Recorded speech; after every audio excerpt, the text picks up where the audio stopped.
Hello and welcome to my channel Ilmi 5 with Rafi. आज के इस वीडियो में हम बात करेंगे बिहार नीट यूजी काउंसलिंग 2025 के बारे में। सबसे पहले मैं आपको BCCE राउंड 1 कट ऑफ दिखाने वाला हूं। उसके बाद राउंड 2 सीट मैट्रिक्स को डिटेल में देखेंगे और फिर आएंगे expected cut off and safe score पर। और सबसे इम्पोर्टेंट बात, मैं आपको बिल्कुल टू द पॉइंट एनालिसिस दूंगा बिना किसी फॉल्स होप के, जिससे आप अपनी काउंसलिंग स्ट्रैटेजी क्लियरली प्लान कर पाएँ।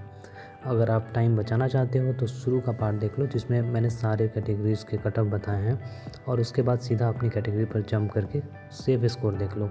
इस वीडियो को देखने के बाद आप डिसाइड कर पाएंगे कि आपको नीट 2026 के लिए प्रिपेयर करना चाहिए या फिर इस साल ही कॉलेज मिल जाएगा इंशाल्लाह। तो चलिए शुरू करते हैं। सबसे पहले जिस चीज़ की रिक्वायरमेंट है वो है रैंक कार्ड, जो आपको मिला होगा BCCE पोर्टल से। जब आपने रजिस्ट्रेशन किया होगा तो रैंक कार्ड आपका जनरेट हुआ होगा। उसमें आप सबसे पहले देख लें UR रैंक और कैटेगरी रैंक, और मुझे उम्मीद है कि आप लोगों ने पहले से ये अपना नोट करके रख लिया होगा। उसके बाद जब रैंक कार्ड आ जाए तो उसमें जैसे कि इसमें दिख रहा है कि UR रैंक है 1597 और EBC मतलब कैटेगरी रैंक है 381। इसी तरह आपका भी मिला होगा। अब देखते हैं BCCE राउंड 1 का कट ऑफ क्या गया। अनरिजर्व कैटेगरी में ओपनिंग जो मेल था इस कैटेगरी का, उसका नीट स्कोर था 687 और ऑल इंडिया रैंक 4, जिससे कॉलेज अलॉट हुआ है GMC बेटिया। कायदे से इसे PMCH या IGMS होना चाहिए था, लेकिन मे भी इसने फिल ही किया होगा GMC बेटिया, इसलिए इस कैंडिडेट को GMC बेटिया मिला। जबकि इसे ईजीली ऑल इंडिया रैंक 4 है तो एम्स न्यू दिल्ली भी मिल सकता है। फिर क्लोजिंग मेल की बात करें तो अनरिजर्व कैटेगरी में जिसका अनरिजर्व रैंक था 584 और नीट स्कोर था 550, all India rank 12,455। JNMCH Bhagalpur से कॉलेज अलॉट हुआ है। उसके बाद आता है फीमेल में, अनरिजर्व में फीमेल, उसमें जो ओपनिंग है वो UR रैंक 3 है और जो क्लोजिंग है वो है 595।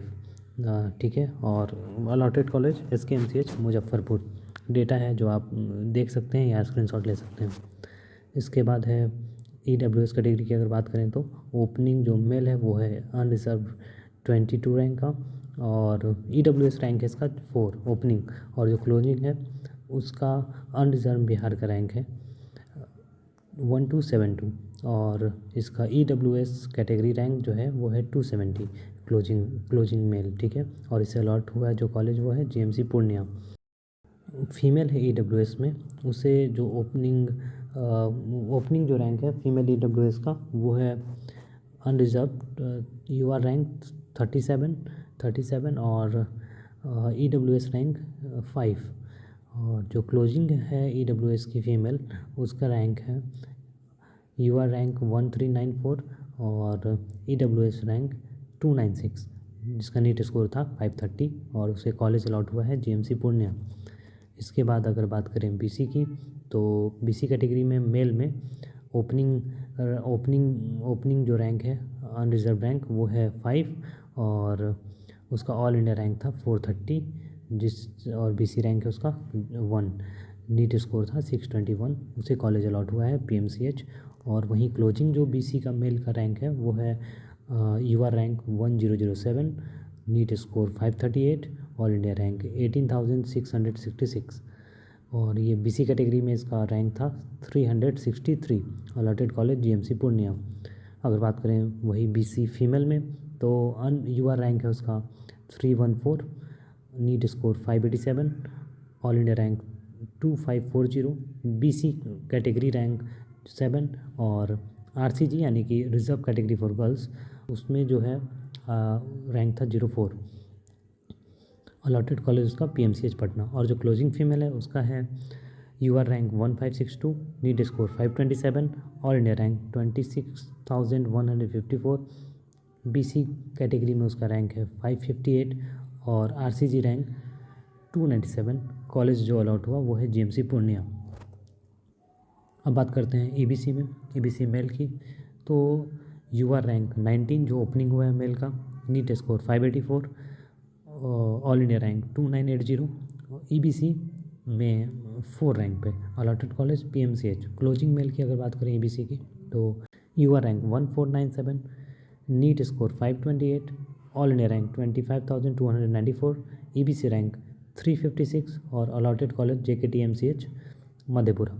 उसके बाद EBC फीमेल की अगर बात करें तो UR रैंक 49 जो ओपन हुआ है, और NEET score 576, all India rank 4180, EBC rank 11 और RCG rank 9, allotted college PMCH। Closing female की अगर बात करें तो UR rank 1609, NEET score 526, all India rank 26685, EBC rank 384 और RCG rank 304, allotted college GMC Purnia. SC में भी वैसा ही है, UR रैंक मेल में 500 ओपन है और क्लोजिंग है 4749 पर, ठीक है। और अलॉटेड कॉलेज PMCH और allotted college GMC Purnia. SC female में भी है, ओपन रैंक 1956 और क्लोजिंग रैंक 4911। ST मेल की अगर बात करें तो UR रैंक 3434, क्लोजिंग रैंक 4431, ठीक है। और अलॉटेड कॉलेज ओपनिंग में PMCH, क्लोजिंग में JKTMCH मधेपुरा। ओपनिंग फीमेल में 3918 उसे IGMS मिला है, और क्लोजिंग फीमेल जो है वो 4933 उसे पावापुरी नालंदा में जो है वो मिला, अलॉट हुआ है, ठीक है। अब देखते हैं BCEC राउंड 2 सीट मैट्रिक्स, यानी राउंड 2 में कितना सीट किस कैटेगरी में अलॉट हुआ है। तो अनरिजर्व में 107 सीट आया है, फीमेल अनरिजर्व कैटेगरी को मिला है 43 सीट, EWS को मिला है 25 सीट्स, फीमेल EWS में 7 सीट, BC में 45 सीट, फीमेल BC में 10 सीट, EBC में 33 सीट्स, फीमेल EBC में 13 सीट, RCG में 3 और SC में 25 सीट, फीमेल SC में 16 सीट, ST में 2 सीट और फीमेल ST में 1 सीट। यहाँ RC जो है वो है रिजर्व कैटेगरी फॉर गर्ल्स, और FWS EWS जो लिखा हुआ है वो है EWS का फीमेल कैटेगरी, ठीक है। अब क्योंकि हमने कट ऑफ देख लिया राउंड 1 का और सीट मैट्रिक्स देख लिया कि उसमें कितना सीट किस कैटेगरी को अलॉट हुआ है, तो इससे हम लोग प्रेडिक्ट कर सकते हैं कि सेफ स्कोर क्या है। एक्सपेक्टेड कट ऑफ तो प्रेडिक्ट करना थोड़ा मुश्किल है, लेकिन सेफ स्कोर ईजिली हम लोग बता सकते हैं बेसिक मैथ यूज करके। तो जो अनरिजर्व कैटेगरी था मेल का, उसमें जो लास्ट कैंडिडेट था जिसको कॉलेज अलॉट हुआ है, उसका अनरिजर्व रैंक था 584 और नीट स्कोर था 550 और ऑल इंडिया रैंक था 12,455। और कितना उसको मतलब अनरिजर्व में 107 सीट आया है। इसका मतलब कि अगला जो बच्चा जो सेफ़ है वो है, अगर किसी का अनरिजर्व कैटेगरी में 691 अनरिजर्व रैंक है, UR रैंक है, तो वो बिल्कुल सेफ़ है। यानी उसका 691 है, उसका नीट स्कोर है 546, यानी 546 वाला बच्चा वो सेफ़ है, जिसका ऑल इंडिया रैंक 14,047 है। तो ये बच्चा सेफ़ है अनरिजर्व में। उसके बाद इसी तरह अनरिजर्व फीमेल में जो लास्ट जिसे अलॉट हुआ था कॉलेज राउंड 1 में, वो थी UR कैटेगरी, UR रैंक जिसका था 595, नीट स्कोर 549 और रैंक 12597, 43 सीट अलॉट हुए हैं। तो अब जो UR रैंक है 797 जिसका रैंक है फीमेल में, वो सेफ़ है बिल्कुल। और नीट स्कोर उसका है 543, यानी 543 से जिसका ज़्यादा है वो सेफ़ है, या 543 जिसका नीट स्कोर है वो बिल्कुल सेफ़ है। ऑल इंडिया रैंक 15625, इतने वाले जो अनरिजर्व फीमेल हैं वो सेफ़ हैं। इसी तरह और सारी कैटेगरी का भी कि BCEC राउंड 2 का अगर हम लोग देखें cut off and expected score, तो सबसे पहले EWS का देख लेते हैं। इसके बाद EWS में जो लास्ट अलॉटेड था मेल में, उसका UR रैंक था 1272 और 25 सीट ऐड हो गया। यानी अब जो एक सेफ़ स्कोर वाला बच्चा है वो है UR में, जिसका UR रैंक है 1391, वो सेफ़ है बिल्कुल, नीट स्कोर 530 और ऑल इंडिया रैंक 23975। EWS उसका कैटेगरी रैंक होगा 295, ठीक है। उसी तरह EWS फीमेल में जो लास्ट अलॉटेड राउंड 1 में जिसको कॉलेज अलॉट हुआ है वो थी UR रैंक जिसका था 1394 और नीट स्कोर था 530, ऑल इंडिया रैंक था उसका 23986 और EWS था उसका रैंक कैटेगरी रैंक 296। अब जो 7 सीट अलॉट होने के बाद ये तो कंफर्म नहीं है कि UR रैंक इसके आसपास हो सकता है, अप्रॉक्स है, क्योंकि एग्जैक्ट थोड़ा बताना मुश्किल है। 1528 ये है UR रैंक, नीट स्कोर 528 के आसपास और ऑल इंडिया रैंक 25,622 के आसपास। लेकिन ये कंफर्म है कि उसका EWS अगर किसी लड़की का EWS कैटेगरी रैंक 330 है तो बिल्कुल सेफ़ है। अच्छा, ये एक और बात याद रखना है कि ये है सेफ़ स्कोर, क्योंकि वर्चुअल वैकेंसी क्रिएट होने वाली है। ये तो सिर्फ एग्जैक्ट जो वैकेंसी अभी बन गया है वो सीट मैट्रिक्स में है। वर्चुअल वैकेंसी अपग्रेडेशन के बाद जो आने वाला है उसके बाद ये कट ऑफ और डाउन जाएगा। इसका मतलब ज़रूरी नहीं है कि जिसका EWS रैंक जो 330 है क्या फीमेल में सिर्फ उसी को सिलेक्शन होगा और 331 या 335 या 340 वाले का सिलेक्शन नहीं होगा। हो सकता है वर्चुअल वैकेंसी बने और इनका भी सिलेक्शन हो जाए। लेकिन इतना तो कंफर्म है कि 330 वाले EWS कैटेगरी रैंक का सिलेक्शन कंफर्म हो जाएगा। कंफर्म है, अभी सेफ़ है, ये लोग सेफ़ हैं क्योंकि उतना वैकेंसी बन चुका है। उसी तरह BC मेल का बात करें तो UR रैंक 1007 जिसको लास्ट अलॉट हुआ था, नीट स्कोर था उसका 538 और ऑल इंडिया रैंक था उसका 18,666 और BC उसका कैटेगरी रैंक था 363। ठीक है, अब जो BC क्योंकि उसमें 45 सीट मैट्रिक्स में मतलब BC को अलॉट हुए हैं सीट्स, इस वजह से अब उसका UR रैंक होगा 1112, यानी मेल जिसका BC में UR रैंक 1112 है वो बिल्कुल सेफ़ है, यानी उसका नीट स्कोर 535 वाला या उससे ज़्यादा वाले सेफ़ हैं। ऑल इंडिया रैंक 20,339 वाले बिल्कुल सेफ़ हैं और BC कैटेगरी रैंक 408, जिनका 408 है या 408 से कम है BC रैंक वो लोग सेफ़ हैं। 409 वाले 4010 वाले का भी हो सकता है अपग्रेडेशन में जो वर्चुअल वैकेंसी आएगी तो उस पर डिपेंड करता है कि कितना आता है और कहाँ तक ये कट ऑफ जाएगा, लेकिन इतने लोग बिल्कुल सेफ़ हैं। फिर आता है BC फीमेल के बारे BC फीमेल का अगर देखें तो UR रैंक 1562 वाले को कॉलेज अलॉट हो चुका है राउंड 1 में और नीट स्कोर उसका था 527, ऑल इंडिया रैंक था 26,154, BC कैटेगरी रैंक था 558 और RCG उसका रैंक था 297। इसी तरह से अगर देखें तो BC फीमेल में थोड़ा प्रिडिक्ट करना मुश्किल है। डेट एक कंफर्म है कि BC जिसका BC में कैटेगरी रैंक फीमेल में 578 है वो तो बिल्कुल सेफ़ है। उसके ऊपर भी हो सकता है सेफ़ है, थोड़ा सा 580-85 तक शायद सेफ़ हो, लेकिन BC 578 वाले बिल्कुल सेफ़ है। बाकी का डेटा कंफर्म नहीं था इसलिए मैंने यहाँ लिखा नहीं है। अब देखते हैं इसके बाद EBC।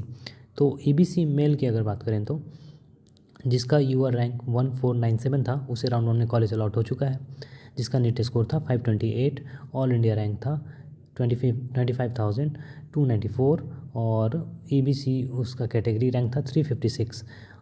अब जो कहाँ तक बच्चे सेफ़ हैं वो देखें EBC मेल में तो जिसका क्योंकि 33 सीट ऐड हुए हैं इस वजह से UR रैंक जिसका 1625 है वो बिल्कुल सेफ़ है, NEET score 526, all India rank 26,800 और जिसका भी EBC कैटेगरी रैंक 389 है वो बिल्कुल सेफ़ है।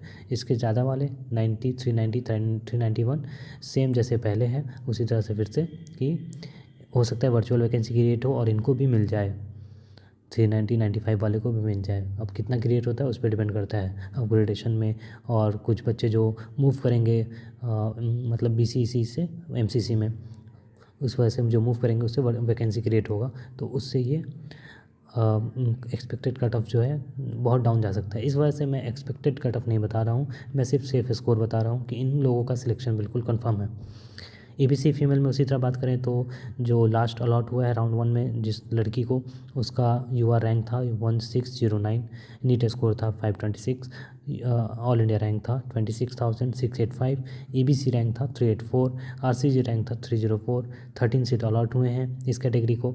इस वजह से अब जो है बाकी सारे डिटेल्स को कंफर्म नहीं बता सकता क्योंकि ये है नहीं डेटा में, लेकिन जो एक चीज़ कंफर्म है वो है कि जिसका EBC रैंक 410 है या उससे कम है तो उनको जो है ये उनको कॉलेज अलॉट हो जाएगा सेफली। ठीक है, फीमेल में जिसका EBC कैटेगरी रैंक 410 है उनको कॉलेज अलॉट हो जाएगा।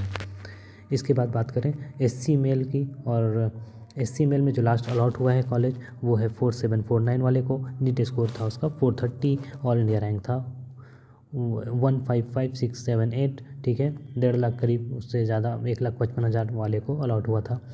और उसका SC कैटेगरी रैंक था 199। ठीक है, मतलब 199 वाले को अलॉट हुआ था और अब जो है 25 सीट्स इनको कैटेगरी में अलॉट हुआ है। इस वजह से जो यूआर कैटेगरी जिसका 4920 है वो सेफ़ है। नीट स्कोर अप्रॉक्स हो सकता है 423 वाले सेफ़ है। एक बात कंफर्म है कि एससी का जिसका रैंक 224 है वो बिल्कुल कंफर्म। कैटेगरी रैंक जिसका 224 है वो बिल्कुल सेफ़ है।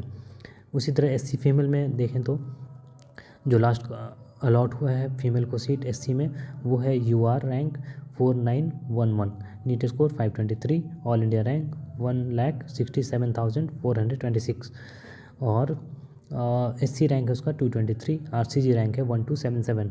16 सीट अलॉट हुए हैं। इस वजह से अब जो है ये भी अप्रॉक्स है कि इसके आसपास के लोग एकदम बिल्कुल सेफ़ हैं कि नीट स्कोर 409 जिसका है वो सेफ़ है, या एससी कैटेगरी रैंक 247 जिसका है वो बिल्कुल सेफ़ है एससी में।